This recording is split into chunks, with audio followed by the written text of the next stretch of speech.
વ્રજ એટલે એ ભગવાનને રમવા માટેનું સ્થાન બની ગયું.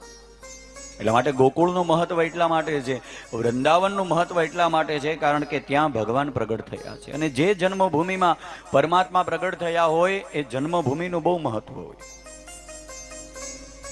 એટલા માટે વ્રજ એ ઇન્દિરા એટલે રમાને રમવા માટેનું સ્થાન છે. એટલા માટે તો ગોપીઓ બોલે છે ગોપી ગીતમાં કે હે પ્રભુ, અમારો વ્રજનો મહિમા એટલા માટે નથી કે અમારું વ્રજ મોટું છે, પણ તમારો અહીંયા જન્મ થયો ને એટલા માટે અમારો વ્રજનો મહિમા વેધો છે. જયતિ તેધિકમ જન્મના વ્રજ. અમારો વ્રજનો મહિમા એટલા માટે છે કારણ કે પ્રભુ તમે પ્રગટ થયા છો.